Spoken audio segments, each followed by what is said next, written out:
Tabloid TV, and it arouses your passions as well as engaging your mind. Newsweek called it trash TV. But the more violent it gets, the more provocative it gets, the more sexual it gets, the more lurid it gets, the higher ratings it seems to get. Why do you watch tabloid TV? Good morning, you're on People Are Talking. Richard. Yes. First of all, what we deal with tabloid television is it addresses the issues. And I'm very for it because it gives us, the people, great insight to those issues. Has it gone too far, though? Well, not necessarily gone too far. I think what you mentioned a little earlier in regards to when somebody wants to stand up on your show, you control them. It's the master of ceremonies problem when somebody stands up and starts screaming and yelling, getting out of control. That's what's troublesome. That needs to stop. Okay. When you have ladies like that are sitting there in the blue with that little turkey feather wrap that she has, you've got to really address that lady and look at the way she handles herself. Yeah. Her morals and values and predispositions are not what I perceive to be truly humanistic. Okay, thank you for that telephone call. Good morning. Where are you calling us from today? Hello? Oh, I'm calling from Grantham, Pennsylvania. Okay, you like tabloid TV? You watch it?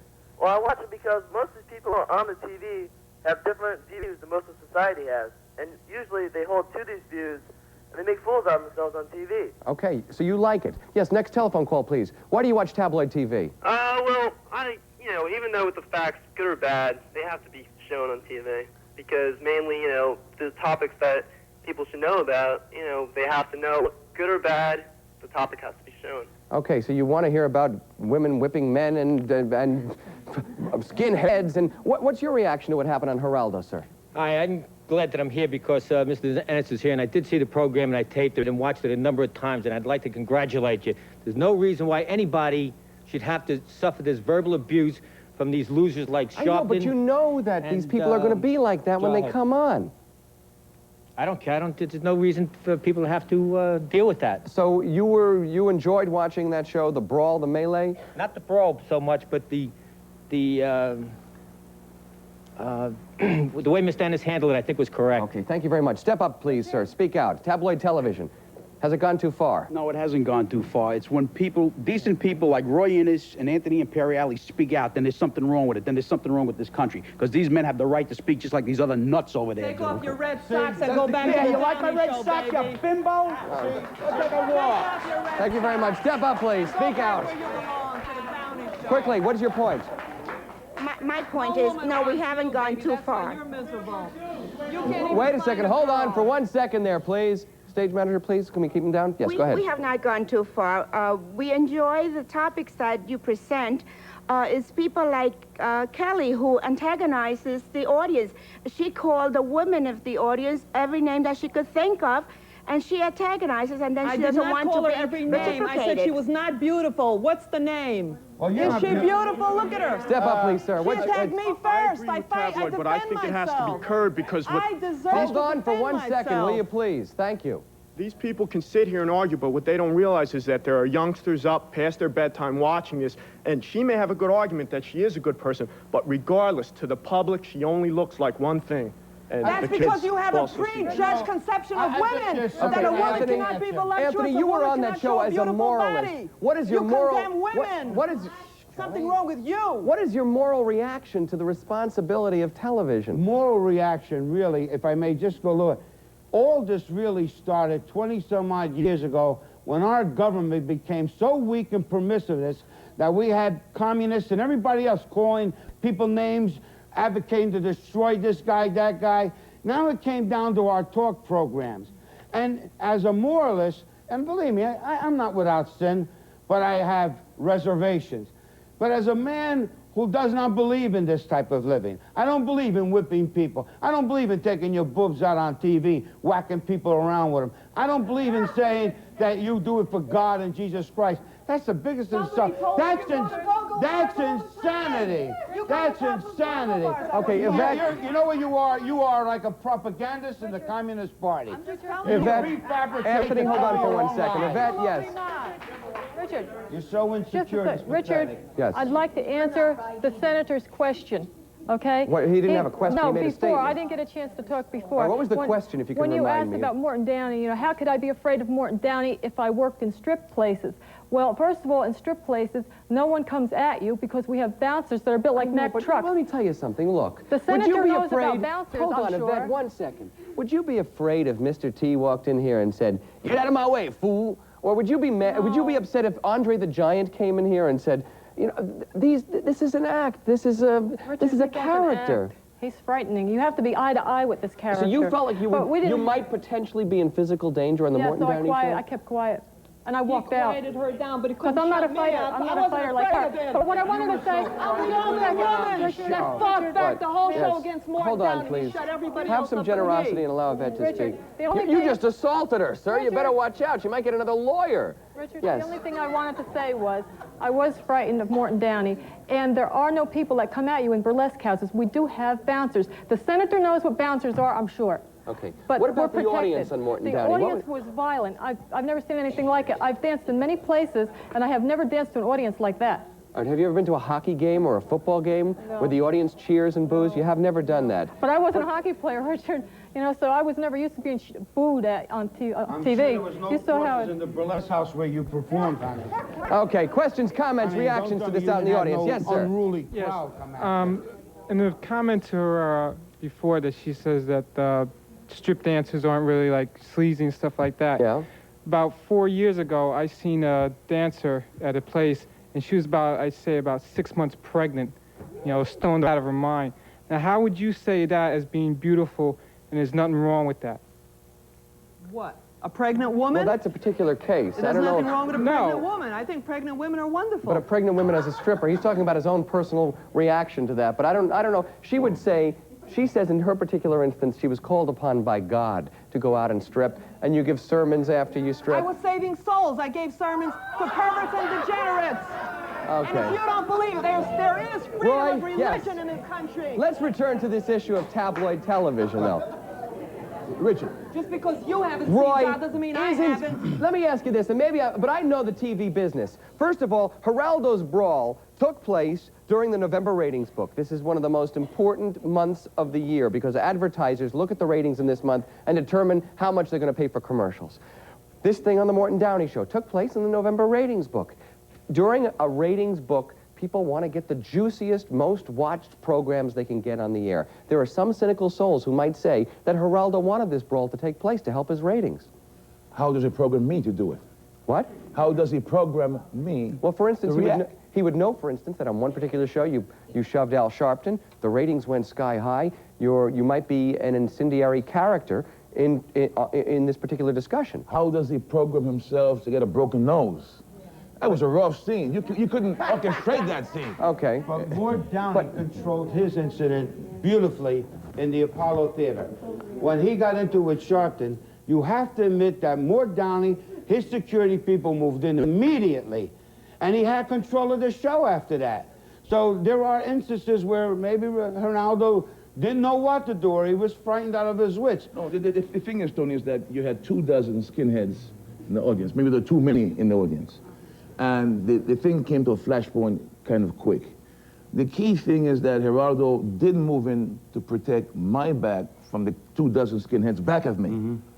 You know, and that's why it happened. Protecting your back. He did a damn I know, good but some job, people, I'll tell you that. some people have accused the TV shows of doing too much to go for ratings. We see shows now that talk about criminals. Not only do we see the criminals and see that they've escaped, but we actually become a part of it ourselves. We get into their minds. We watch the crime being committed. We see a rape on TV. We don't hear it described. That we don't criticize Ted Koppel for his Jim and Tammy show? How is it we don't criticize Sam Donaldson for abusing the President of the United States? With a shouting, you know? We can't do that. This gentleman really summarizes things for us. We cannot hide the reality that's outside. There's an increase in public indecency. Geraldo and Morton Downey are reflecting and letting the people see for themselves. All right, let me bring up something else. Underlying indecency. When I was working in Pennsylvania, there was a state official who had been convicted of a crime. He came to make a speech, and he pulled out a gun, and he blew his head off. He put the pistol in his mouth. At that particular moment when the story broke, all of the TV stations across town were going, are we going to run this? Should we put this on the air? Now, of course, in the worst side of our beings, you know, when you see a car accident, you want to pull over and say, oh my God, what's going on? We are drawn sometimes to the Lord. Yeah. One station showed it, 2 other stations decided not to show it. What I'm saying is, They were wrong. Censorship is wrong. They should have showed it on the air? You should warn, but should TV appeal to our more... warn the public I've got to take a break, Roy, now. They're really getting on my case over here. Right. But should television appeal to our most lurid instincts? Or should it... I'm not saying that we should avoid discussing things or avoid talking about things, but should it appeal to the sort of side of us that wants to be a peeping Tom, that wants to know everything, that is drawn to the lurid, that is drawn to the murderous? We're going to ask you that question when we return. Stay with us. Welcome back. All right, when you go to a circus or a carnival, one of the things that people look forward to seeing, I guess, are the sideshows. The baby in a bottle with 2 heads. The lady who grows hair on her face, the wolf lady, the elephant boy. There's a fascination that we have, a magnetism being drawn to the unusual and the lurid. But lately, it seems like so much of television has had this sort of carnival-like atmosphere to it. Should we have this sort of stuff on TV? Yeah, I think we should.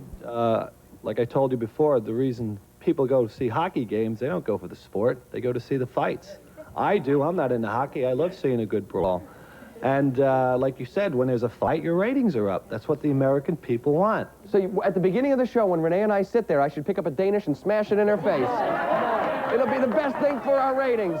Yes, reactions. What about this? Flo, you keep shouting out, it's reality, it's reality. It's the truth, what's going on in life, right? Violence. So we're putting it on TV. So. Violence is truth. Sex is truth. Right, it's going on. I know, but television may be a mirror of our reality, but it also, in a sense, mirrors a reality that we would like to have in this country as well. Well, we like to have everything nice in life, like a storybook, but it's not like that. Okay, so television should show that violent, lurid sexual side. It should show it, yes, on these talk shows. Then maybe people will see what's going on. They'll protect themselves more. Well, there are people who agree with you in our People poll. Has tabloid television gone too far? 47% of you say yes, 53% of you say no. And we'll hear what Kellie has to say when we return. Stay with us. Welcome back to People Are Talking. Mr. Solowitz, your client is suing Morton Downey for $40 million. What happens next? Are you going to subpoena Morton Downey and have him come into the courtroom? Well, when you say subpoena, he's been served. He's a party. You don't have to subpoena him. You just serve him with the summons and complaint. And all of those summonses and complaints have been served. Next step would be for him to get a lawyer and defend himself. Is Kellie going to come and plead her case in the court?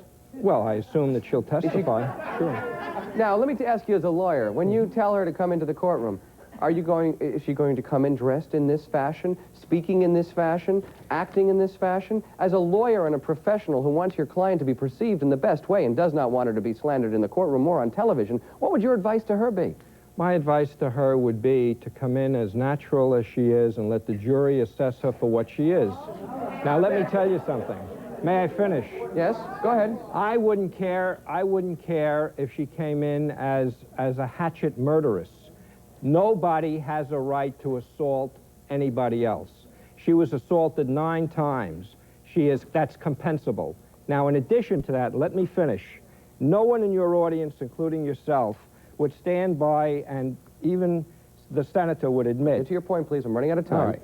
The point is, no one would sit and listen to words like fat-breasted mouth, do what you know best with the microphone, you're a pig tramp, you have diseases.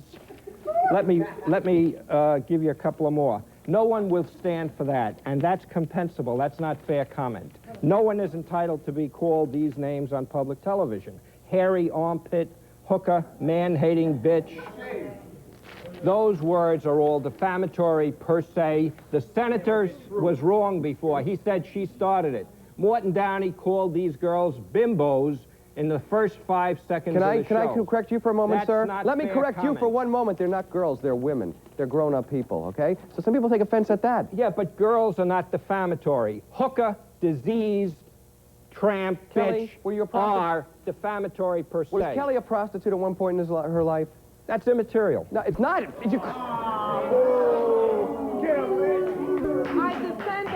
prostitutes. Listen, prostitutes are people. I'm not being derogatory. How dare you I am not stigmatize being women derogatory for being to in the sex prostitutes. trade. Does a prostitute have a right to be free from an assault on a Wait public second. television show? Wait, you're blurring so many things here. I'm I am not not blurring. being. I am He not assaulted her 9 times. Wait, hold on 1 second. But if somebody's a prostitute and you call her a prostitute, then you're just being factual. And I don't mean to be derogatory about that. Okay, and truth is an absolute Roy Innes, defense unless you please, show a final malice. comment, if you will. Well, malice was shown in the show. People have spoken. They're saying no censorship. They're not children.